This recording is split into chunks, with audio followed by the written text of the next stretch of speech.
Thank you.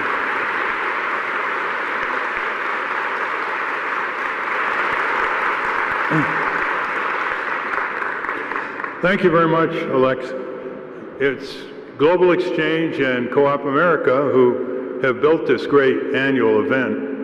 And as you go through the various booths and exhibits, consider what it all means when it's put together. It really means a lot more than the analysis of it, but we certainly know it means the emergence of a green sub-economy, which is very important.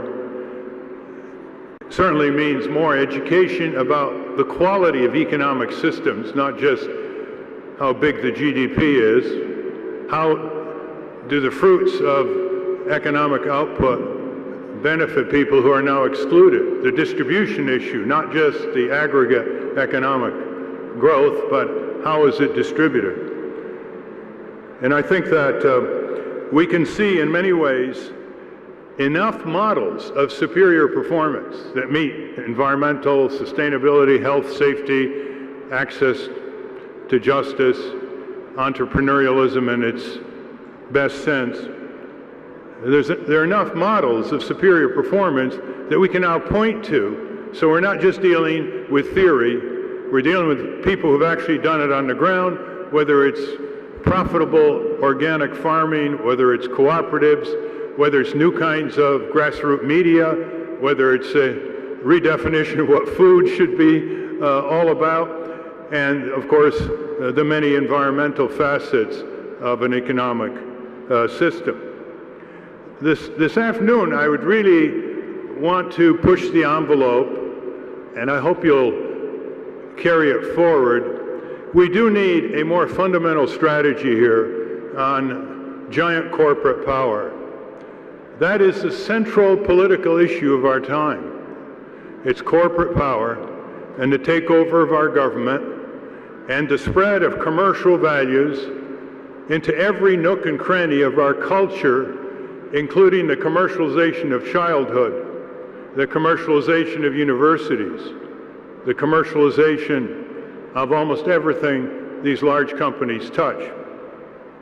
First, we have to make a distinction between giant multinational corporations who have subverted even capitalist principles by refusing to give their owners, which include labor pension fund stockholders, any kind of authority or role under a principle of capitalism. If you own something, you're supposed to have some control over it, not with corporate capitalism. They also subvert a principle of capitalism, which if you can't make it in the market, you go down. Instead, they go to Washington for a bailout, handout, giveaway, loan guarantee, like nuclear power is at the present time. And so don't ever let them get away with this association with capitalists. The only capitalists in this country are small business. They're the only ones who are free to go bankrupt and aren't able to go to Washington for a bailout.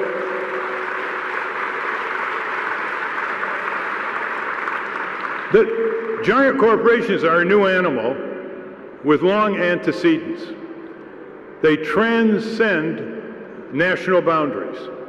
They can circumvent the laws, the regulations, the processes of nations, states, and localities. Think of them as giants astride the globe, able to avoid the rule of law, able to avoid accountability, able to avoid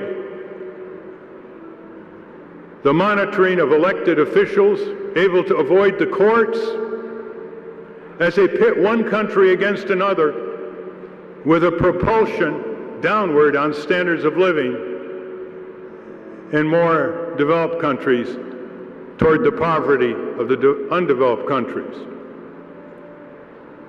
We have to keep up with the dynamic lethality and greed and destructiveness of giant corporations that are out of control. They are very dynamic. If you just look at all the financing instruments they're developing, whether it's home mortgages or whether it's mergers and acquisitions, You don't know anymore who owns what. They have so many tiers of companies. The other day, there was a report that says tort lawyers are having trouble suing nursing home chains for severe mistreatment of elderly people and neglect. And the reason why is because these nursing home chains are owned by tiers of corporations, some of them offshore, and the most immediate tier have very few assets. So they can't be responsible for paying the verdicts. And so the tort lawyers say, well, we just can't handle it. And so more and more people can be mistreated or neglected in these nursing homes with impunity. So let me start with a sequence here and see how it courts your favor in terms of engagement. Let's start with a plus here. In the year 2000, Business Week magazine, which is the corporate magazine, biggest circulation, had a headline that said, "Too much corporate power" on the cover.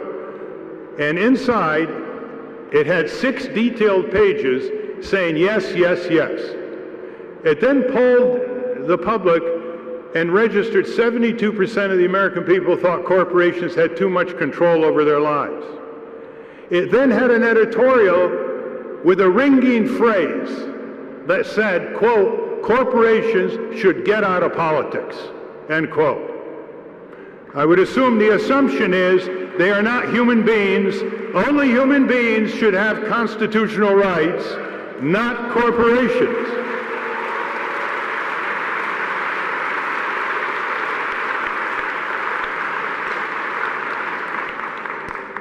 Now, I hope you get that copy, because it's always good to cite Business Week. It's always good to cite the enormous coverage that the business press has given to the corporate crime wave, which since the year 2000, when Business Week cover came out, has looted or drained trillions of dollars from worker pensions, produced the loss of hundreds of thousands of jobs, and shredded huge amounts of investor assets, small investor assets. You can imagine what that poll would register today if it registered 72% before Enron, WorldCom, Adelphia, HealthSouth, and the Wall Street crooks. So it isn't that we have an uphill battle with public opinion, right? And it's important to start with that. But it's also important to recognize that every day the imbalance of power between giant corporations and what could be a countervailing government, what could be a countervailing trade union movement, what could be a countervailing consumer and environmental movement, what could be a countervailing animation of elections and political parties, all these are getting weaker, year by year, month by month. I won't burden you with the data because you probably know it, but it is overwhelming.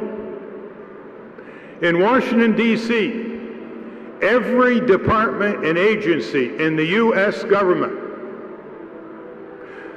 when you ask what is the most overwhelming, powerful external force on this agency or department, whether it's the Treasury Department, Agriculture Department, Department of Defense, Food and Drug Administration, etc., the answer is the same: corporate power. That includes the Labor Department.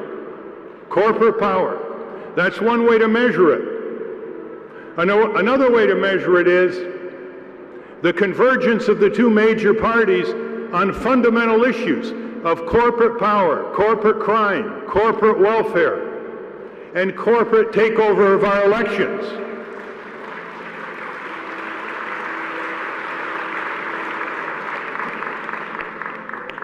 There are 35,000 full-time corporate lobbyists in this city, and they don't spend their time looking at the Washington Monument. There are 10,000 political action committees that corporate funds funnel money into members of Congress and the White House, political coffers. The drug company alone, the drug industry alone, has 500 full-time lobbyists on Capitol Hill. That's how they got the hundreds of billions of dollars of what's called the drug benefit bill. Only it benefited the drug companies more than the patients or the taxpayers who are footing the bill. Franklin Delano Roosevelt, who had a nuanced use of language, unlike the present occupant in the White House, transferred a request in 1938 to the Congress urging the establishment of an organization that would analyze and investigate corporate power. And the Congress obliged. That's the Temporary National Economic Commission, TNEC. In his message, he said the following: when government is controlled by private economic power, that is fascism. When government is controlled by private economic power, that is fascism. He may be the most prominent person who made that description, but he clearly wasn't the only one. What that means is that when you hear people say, oh, the government isn't doing this or doing that, please apply an adjective. It's the corporate government that isn't doing this or doing that. It's the corporate government that leaves tens of millions of impoverished people, many of them minorities, in our cities and rural areas, subject to the rapacious corporate crime of predatory lending, of rent-to-own rackets, of enormous interest rates for payday loans, of housing code violations that jeopardize health and safety, of lead and asbestos, and heavy forms of contamination that have been called environmental racism, outside the rule of law, outside law and order, outside enforcement. That's the corporate government. The sheriff is not coming to town when it comes to corporate crime. So let's not talk about things like privatization when we know the word is corporatization. Let's not talk about things like the private sector when we know the phrase is the corporate sector. And when we talk about welfare, let's talk about the biggest monetary pile of welfare every day coming out of taxpayer monies called corporate welfare to the largest, most profitable corporations in the world.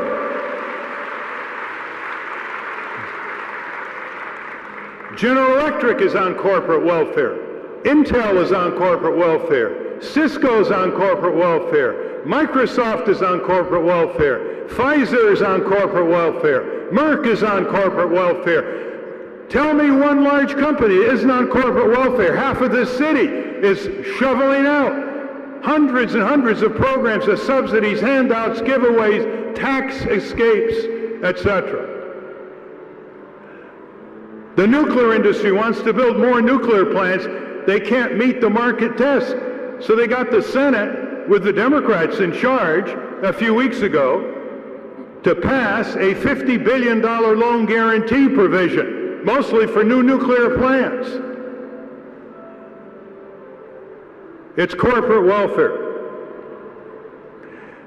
It's important to note also that the struggle throughout history has been one of commercial values against civic values, the values of profiteering, the values of single-minded aggregation of profits no matter what the cost, against the values of justice, tolerance, health, safety, regard for posterity, access to justice, the freedom of the many to participate in power.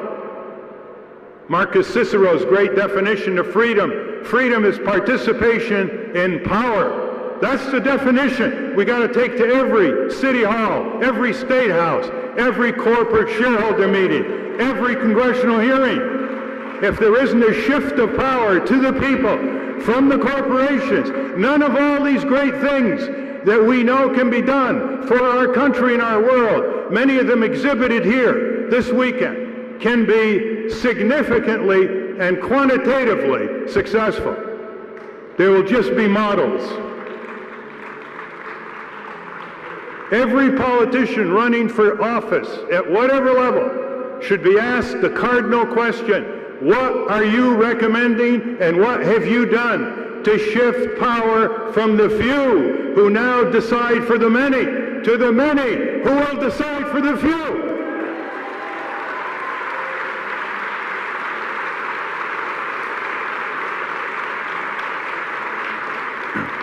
And we know ways to do that. We know ways to do that. We open up access to justice. We expand the tort system so wrongfully injured people in the workplace, in the market, in the environment can take their perpetrators, their wrongful, injurious perpetrators to court before judge and jury. And that access is being closed out by corporate power. It's grotesquely called tort reform. Shutting the corporate doors to the most defenseless people, brain-damaged infants from medical malpractice, people suffering from cancer because of occupational workplace disease. It's not a small matter. 58,000 Americans die every year from work-related diseases and trauma. 100,000 die every year from medical malpractice in hospitals alone, sometimes euphemistically called medical errors. 65,000 Americans die every year from air pollution. These are OSHA figures, EPA figures, Harvard School Public Health figures. You ever see anybody make a big issue out of any of these? What are they waiting for? Some terrorist gang in Afghanistan saying they're going to increase occupational disease in the United States or medical malpractice? Maybe that'll wake them up, huh? What are these styles of violence where the greatest sources of preventable violence in our country are rampantly and grotesquely ignored while we spend hundreds of billions of dollars overseas? So much of it producing more violence and more waste and more corruption. Anybody who controls the yardsticks by which a society is measured will control the agenda. We have to develop new yardsticks. When Alan Greenspan was chairman of the Federal Reserve, he'd go up to Congress and give his State of the Economy testimony. And it usually would be something like, Mr. Chairman and members of the Joint Economic Committee, the state of the economy is in general quite good. And then he talks about profits, gross national product, inventory levels, capital accumulation. What if there were other yardsticks he had to measure up on Capitol Hill? What if he had to say, as he should have said if he's reflecting reality, Mr. Chairman, the state of our economy is not good for 80% of the American people. 80 million people live in poverty, contrary to the absurd definition of poverty by the Labor Department, which defines poverty as a family of four making under $19,000 a year. By other definitions, 80 million easily come under the definition of poverty. 13 million children go to bed hungry every night in the land of the free, home of the brave. 50 million people make under $10.50 an hour, $6, $7, $8, $9 Walmart wages. 45 to 48 million people do not have any health insurance. 18,000 people in this country die because they can't afford health care. When they talk about waits in England for health care, tell them about waits that are so long that 18,000 people, 6 9/11s, die in this country because they can't afford health care.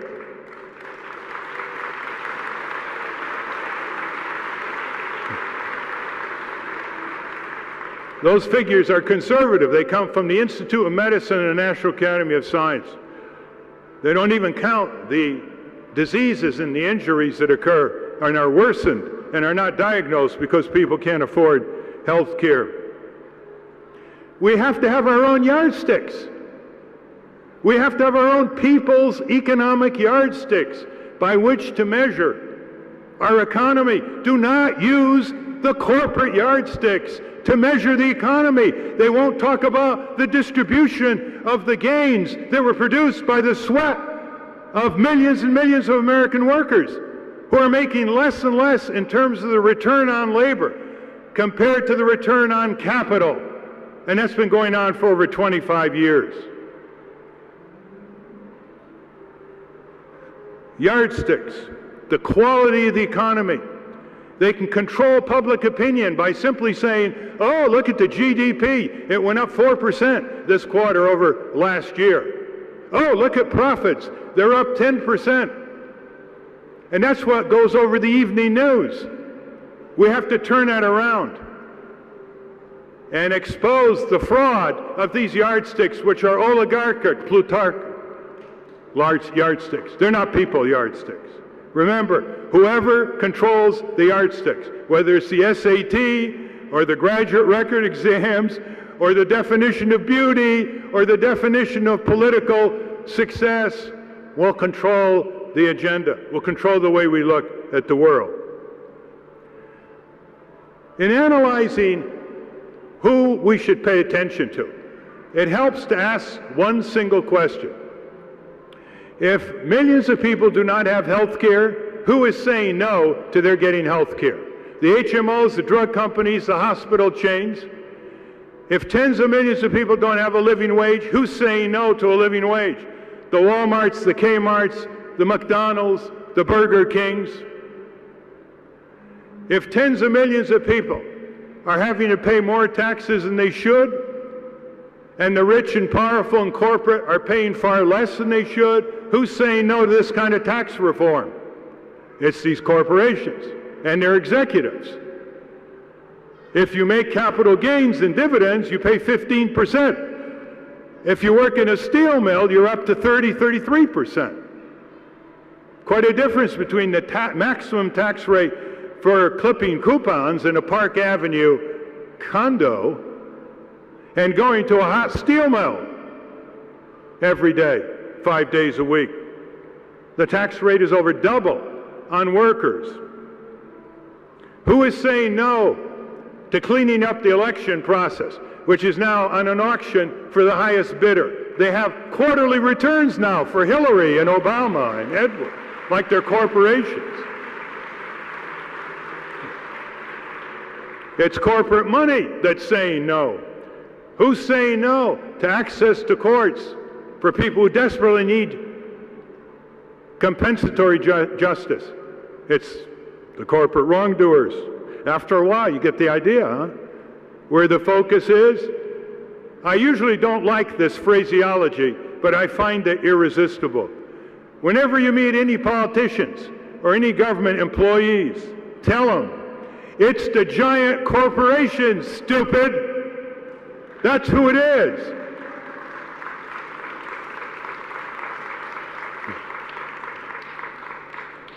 Now, what are the final yardsticks that show that this economic system, dominated by fewer and fewer large corporations who have no allegiance to our country other to control it and the communities within it, or abandon it as they see fit? The basic infirmity is the following. It doesn't matter how much the economy grows as long as the distribution of the benefits of that economy cycle back to the top 5 and 1% of the richest people in the country and their corporations.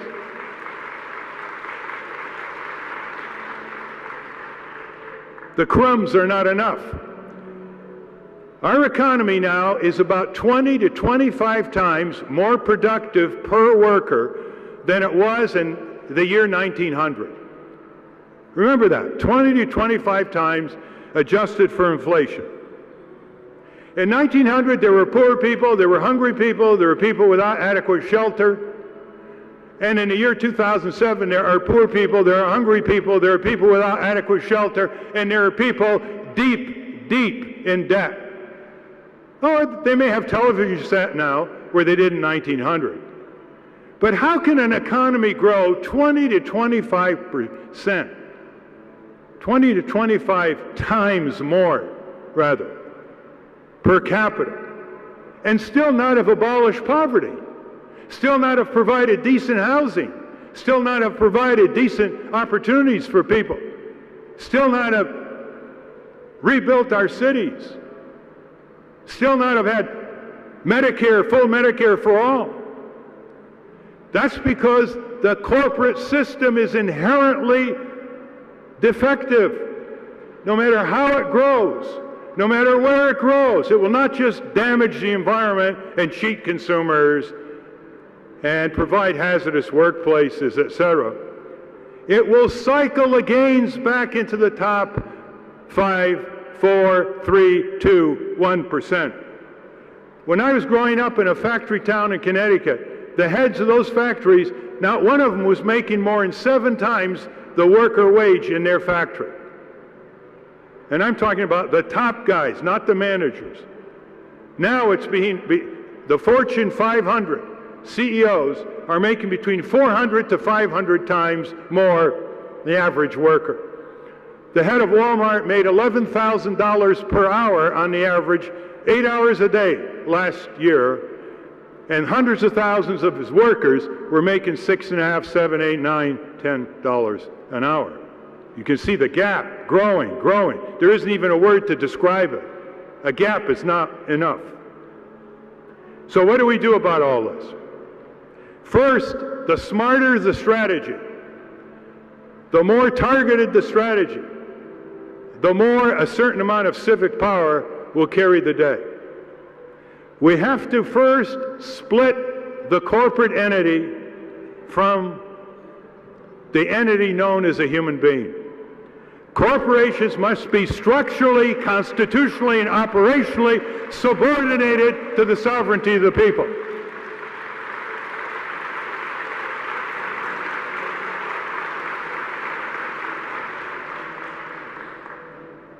They should be prohibited from contributing to elections, from testifying as corporations, from participating in politics.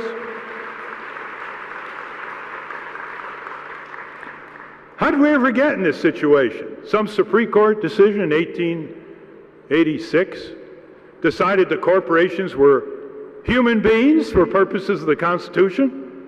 Talk about right-wing judicial activism. It wasn't even argued by the lawyers in the Supreme Court. They just decreed it. The railroad company, in this case, was considered a person for purposes of 14th Amendment. What kind of society is it that gives inanimate entities, whether it's a robot or a corporation, we're not talking about the people in the corporation, the same rights that we have? Corporations don't vote. They don't die in Iraq. They don't have children. They shouldn't have these constitutional rights. We got to make that a dialogue, a conversation from the local grocery store all the way to Congress.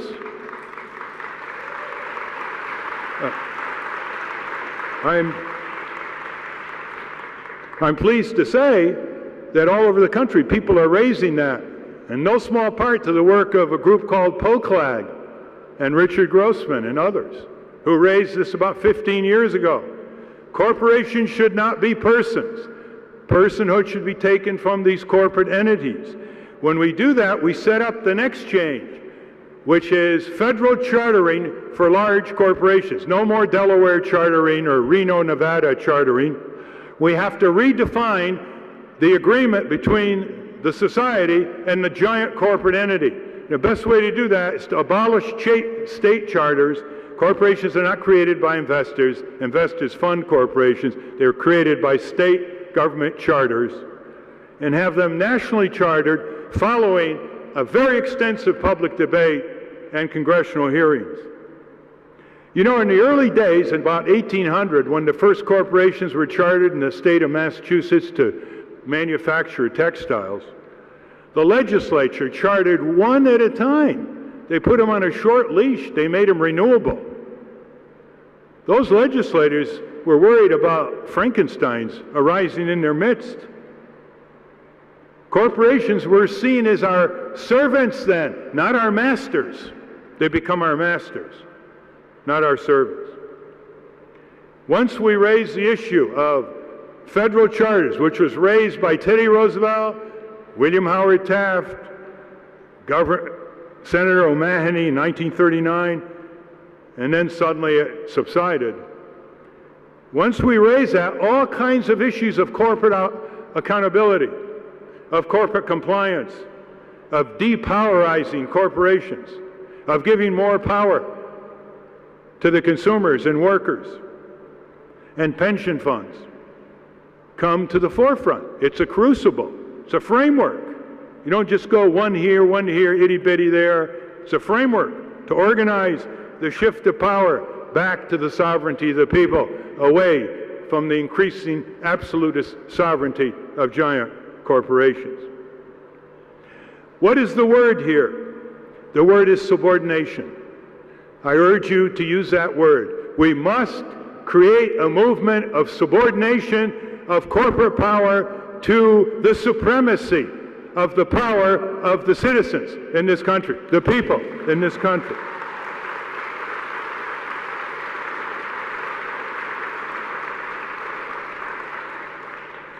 And the second approach is displacement of corporate products, services, and that's what this convention is about. It's displacement. It's saying, what are these Monsantos doing to our food? We're going to displace genetically modified food with the preservation of the small farm, with the preservation of more decentralized, close-to-market food producing, without using chemical agriculture and genetic modification. Displacement means full Medicare for all, which displaces, just the way Medicare for the elderly did in the 60s, it displaces the health insurance industry. Just as solar energy, decentralized, distributed through co-ops and other non-giant corporate delivery systems, displaces more and more of the coal, of the gas, of the oil, of the fossil fuel giants, Exxon and Peabody Coal. That's displacement.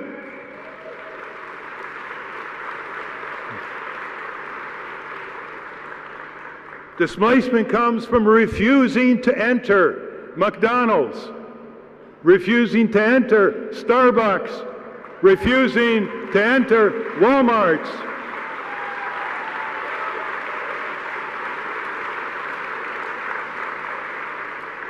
How clever Walmart is. It charges you as taxpayers and then tells you they're giving you a break in the store. Like going on Medicaid because they won't give their workers health insurance. Like getting all kinds of community tax breaks, displacing small business, which small business doesn't get because Walmart is the big guy on the block. There are a lot of ways to expand displacement. Go by every booth and see, is that displacement? Is this displacement? I've just given you a few examples. Another displacement is to displace NAFTA and the World Trade Organization.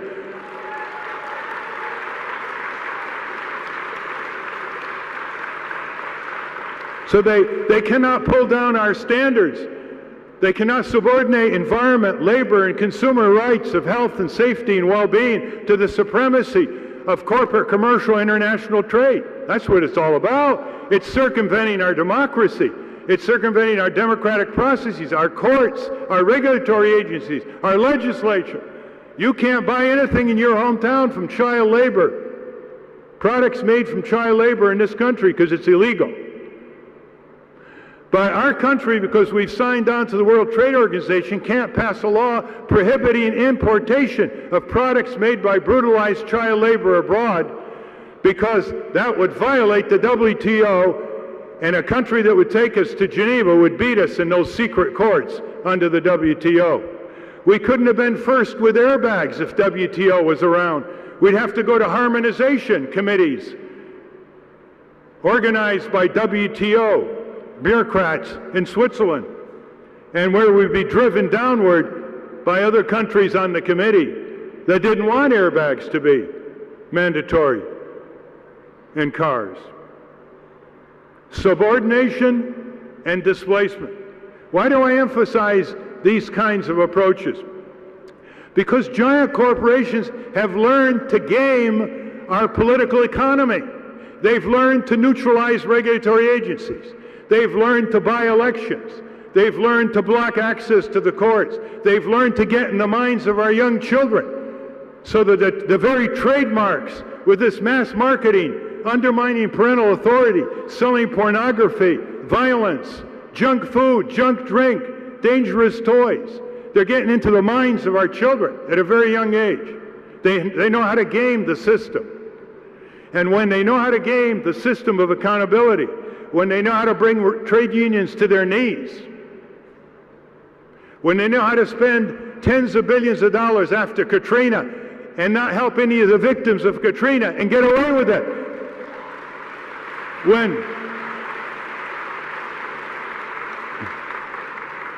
when they're able to deny people insurance, even though the insurance industry has incredible tax advantages and are making huge profits, when they can increasingly perform military functions abroad, as Blackwater has, Halliburton has. More and more of the U.S. military is being contracted out to profit-seeking corporations, and if you don't think our government is accountable, try these multinational corporations for escaping both Iraqi law and U.S. law. They've learned how to game the system. They've learned how to engage in greenwashing. They've learned how to co-opt all too many good environmental groups. They've learned, and that means we got to confront them with a new strategy, a new analysis, a new kind of access, reflected by what's here, in part. That means we've got to read more. We've got to talk with each other more. We've got to take books like The Shock Doctrine by Naomi Klein, that is in the bookstores today. Jim Hightower's books. Even my books. We have to listen more to Amy Goodman on Democracy Now! We have to expand indie media. We have to get her and other programs on more of the multimedia approaches, including what gets through the internet. We've got to take our children to rallies and marches and town meetings and courtrooms and hearings.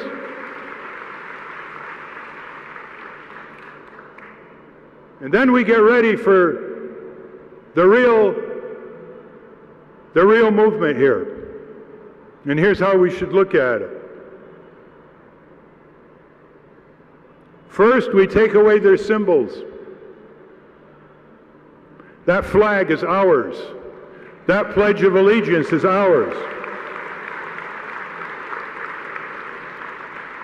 Because that Pledge of Allegiance ends with a phrase that corporations cannot have allegiance to, these large corporations. It ends with a phrase, with liberty and justice for all. Not for some and not for a few, but for all. And then we look and we see what can turn around this political economy.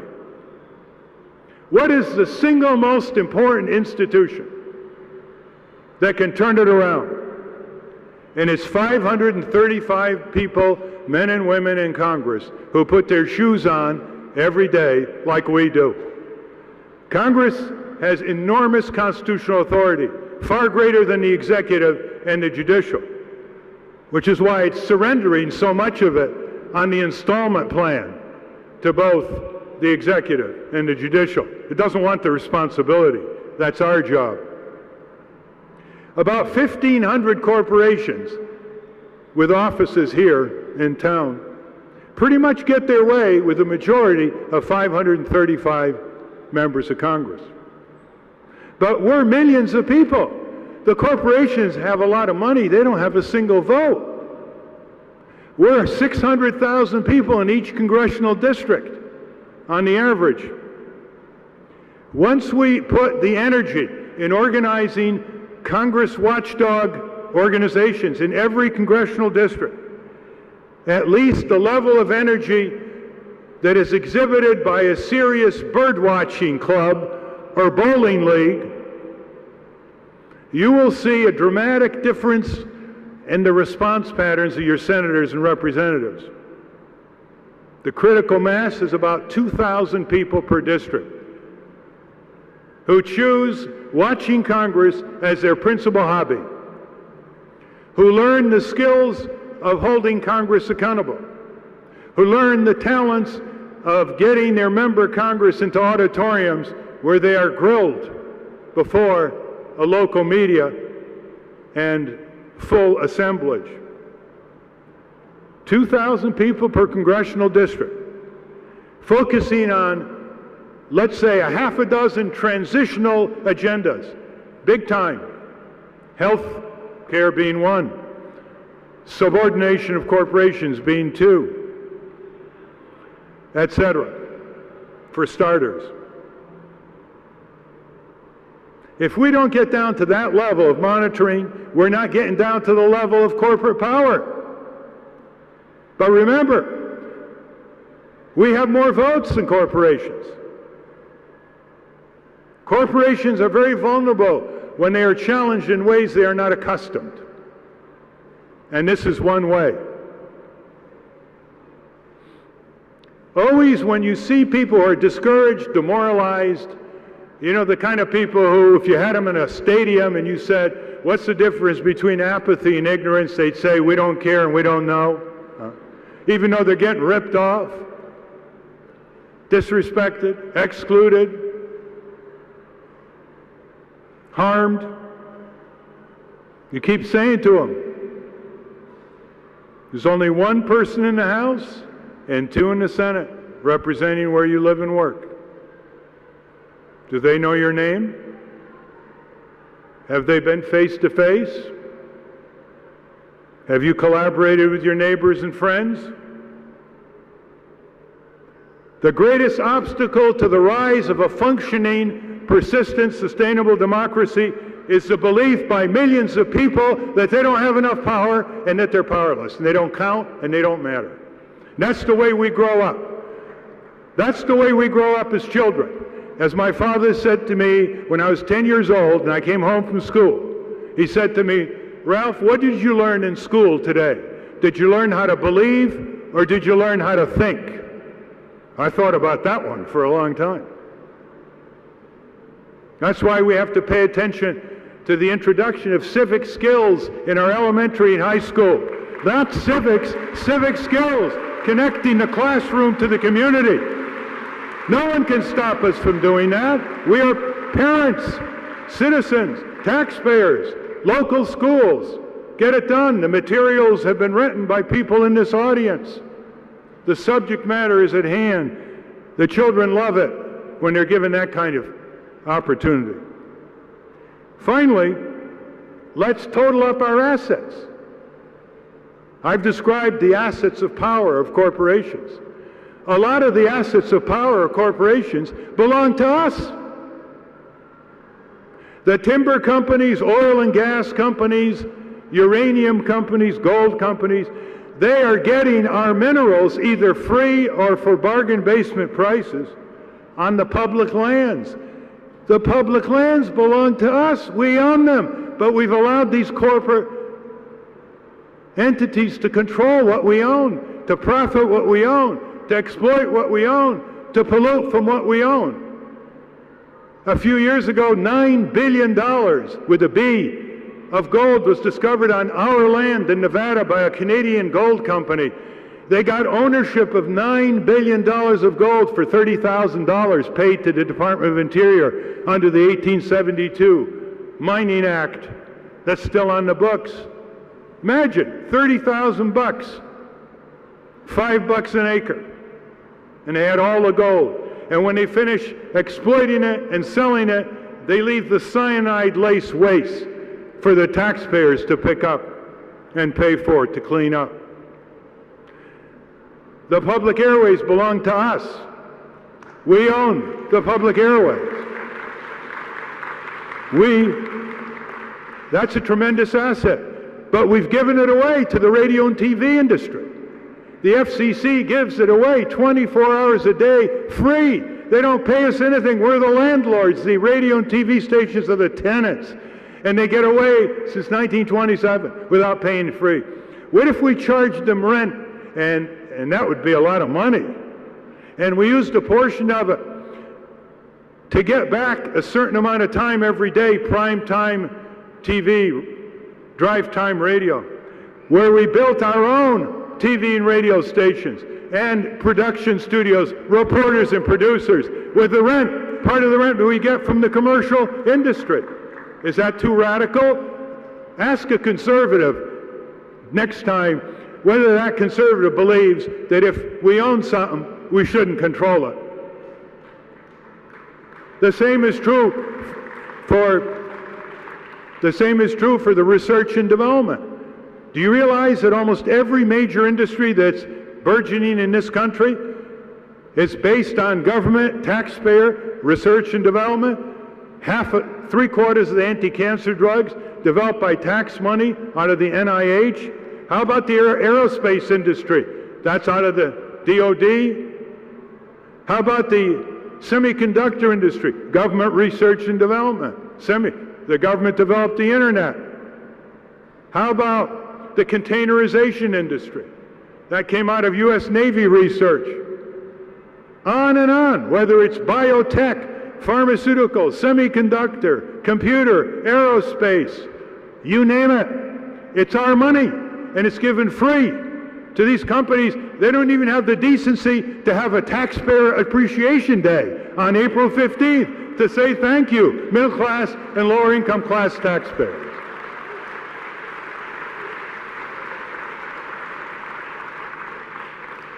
It's not because I haven't urged him to do it in letters to major corporations.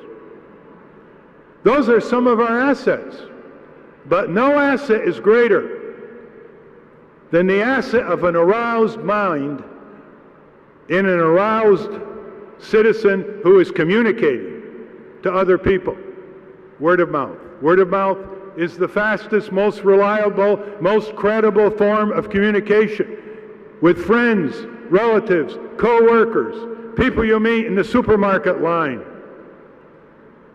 Why, if people spend as much time as they do talking about American Idol in the supermarket line, talking about the absolute necessity to impeach George W. Bush and Dick Cheney and convict them in the Senate, we'd have it done.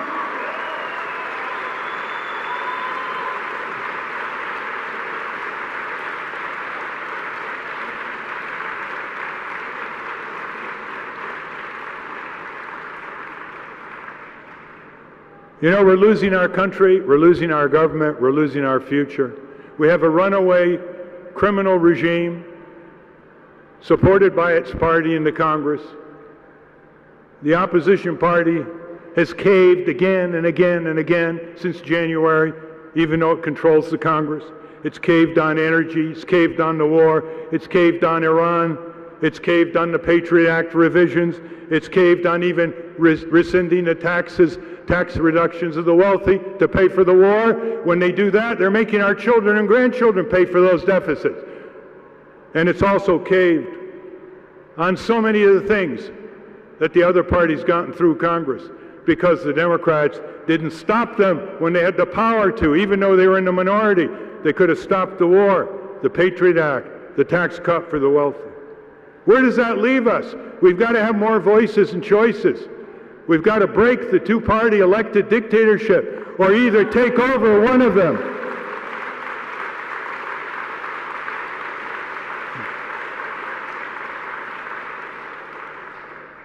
It's really quite serious. I've happened to been speaking in the last 2 years to some progressive wealthy people. Yeah, there are a few progressive, very wealthy people. They're in their 80s, 70s, 90s. I've never seen more demoralized and discouraged people. As one of them said to me, and he was very, very good with his workers. He supported trade unions. He never lost a day to a strike. He had all kinds of companies. And he's almost 90 years old, and he said, is this the country I'm going to leave? Is this the situation I'm going to leave? Well, you'd think our indignation level would be a little higher? You think we're going to alert our mind and our intelligence without fire in our belly? You think without emotional intelligence to break our routines, to change some of the time we spend every day and every week and every month collaborating and organizing grassroots organizations that mean business, that can raise enough money to have full-time staff? If we don't do that, no one's going to do it for us. If there's one cardinal lesson of history, is that the people only get what they demand, seek for, and fight for. As the great abolitionist Frederick Douglass said pre-Civil War, power concedes nothing without a demand. You couple that with Cicero's definition, freedom is participation in power, and tie it to an ancient Chinese proverb, which once you hear it, you'll never forget it. And here it is, quote, to know and not to act is not to know. To know and not to act is not to know. So for shortcuts, I'm going to leave you with two important websites. One that has just put up our June conference on corporate subordination and displacement in Washington, D.C. The whole series of seminars and plenary sessions are now on the website. It's called tamethecorporation.org. tamethecorporation.org. I think this is the most advanced corporate accountability conference held in our country. And I hope that you'll spend the hours necessary to absorb it and then move with its exhortation. The other is called corporatepolicy.org, corporatepolicy.org. And it features a book that's entirely devoted to corporate reform, fundamental corporate reforms, called The People's Business. Charlie Cray is one of the authors. Are you here, Charlie? He's over there. And there are a lot of wonderful books exposing corporate wrongdoing. Aren't many books on corporate reform. That's the one I would urge you to get a hold of. I'm getting the signal that we all have to leave, and I want to thank you for your patience. I want to thank you for your commitment for being here and going back home and spreading the word and spreading that human energy that you brought here and had accentuated here by your rubbing shoulders with each other and with all these wonderful exhibits. And if any of you want to chat further, I'll be out there behind that green parapet. Thank you very much. Adelante.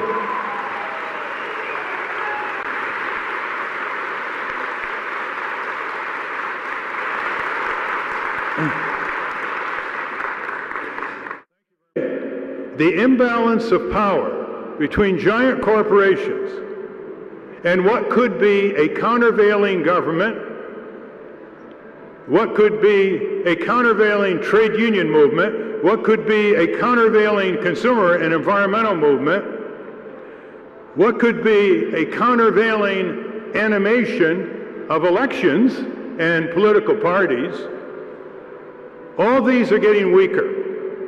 year by year, month by month. I won't burden you with the data because you probably know it, but it is overwhelming. In Washington, D.C., every department and agency in the U.S. government, when you ask what is the most overwhelming, powerful external force on this agency or department, whether it's the Treasury Department, Agriculture Department, Department of Defense, Food and Drug Administration, etc., the answer is the same: corporate power. That includes the Labor Department. Corporate power. That's one way to measure it. Another way to measure it is the convergence of the two major parties on fundamental issues of corporate power, corporate crime, corporate welfare, and corporate takeover of our elections.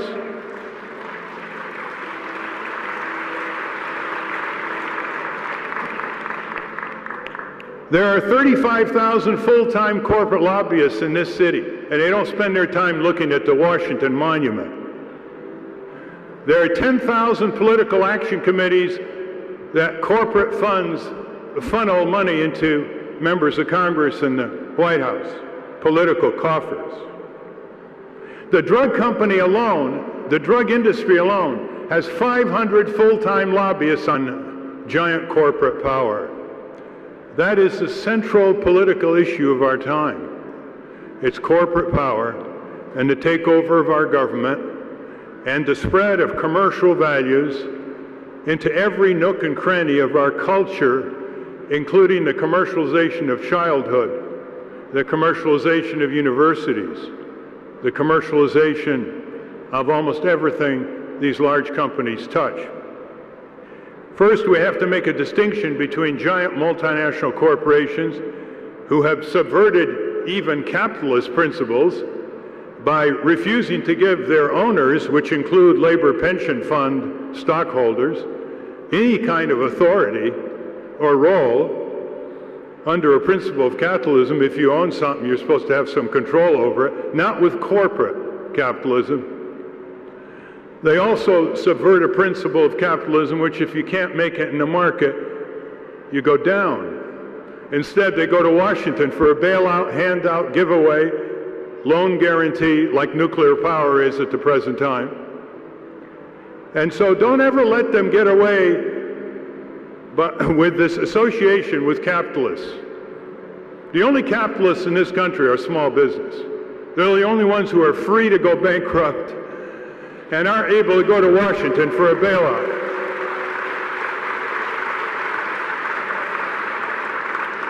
The giant corporations are a new animal with long antecedents. They transcend national boundaries. They can circumvent the laws, the regulations, the processes of nations, states, and localities. Think of them as giants astride the globe, able to avoid the rule of law, which is the corporate magazine, biggest circulation, had a headline that said "Too much corporate power" on the cover.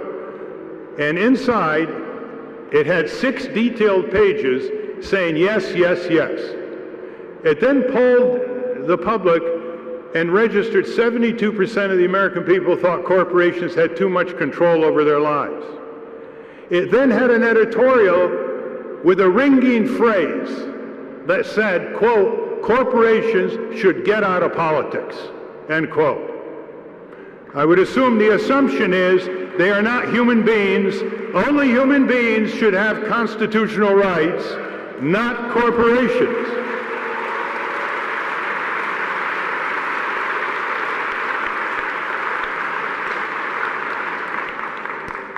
Now, I hope you get that copy, because it's always good to cite Business Week.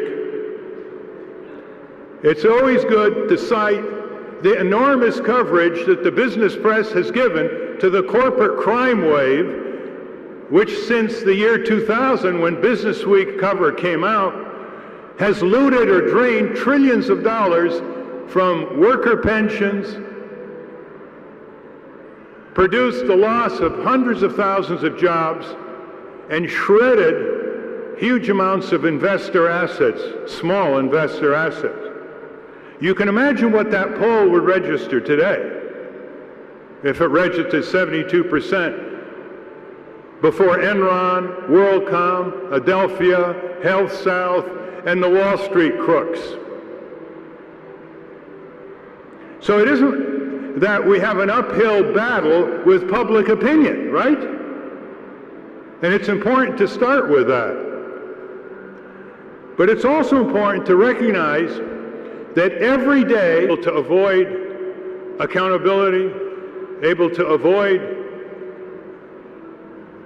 the monitoring of elected officials, able to avoid the courts, as they pit one country against another with a propulsion downward on standards of living in more developed countries toward the poverty of the undeveloped countries. We have to keep up with the dynamic lethality and greed and destructiveness of giant corporations that are out of control. They are very dynamic. If you just look at all the financing instruments they're developing, whether it's home mortgages or whether it's mergers and acquisitions, you don't know anymore who owns what. They have so many tiers of companies. The other day, there was a report that says tort lawyers are having trouble suing nursing home chains for severe mistreatment of elderly people and neglect.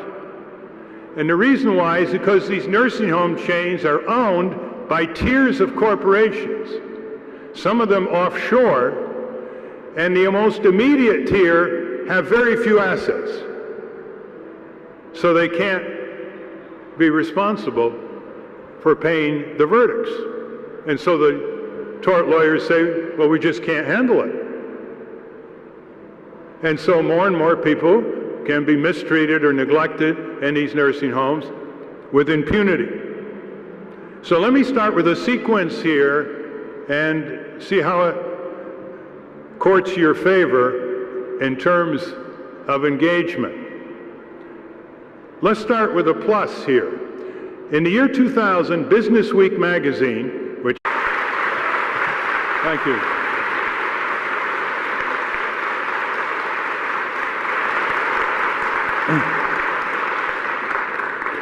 Thank you very much, Alex.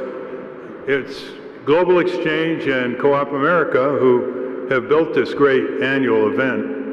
And as you go through the various booths and exhibits, consider what it all means when it's put together. It really means a lot more than the analysis of it, but we certainly know it means the emergence of a green sub-economy, which is very important.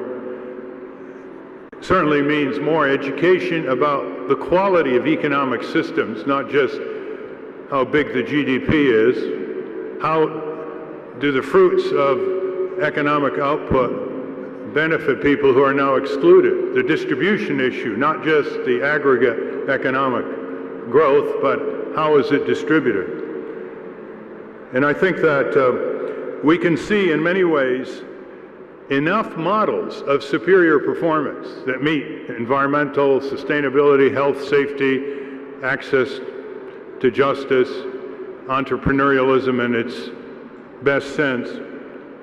There are enough models of superior performance that we can now point to. So we're not just dealing with theory, we're dealing with people who've actually done it on the ground, whether it's profitable organic farming, whether it's cooperatives, whether it's new kinds of grassroots media, whether it's a redefinition of what food should be all about, and of course the many environmental facets of an economic system. This afternoon, I would really want to push the envelope, and I hope you'll carry it forward. We do need a more fundamental strategy here.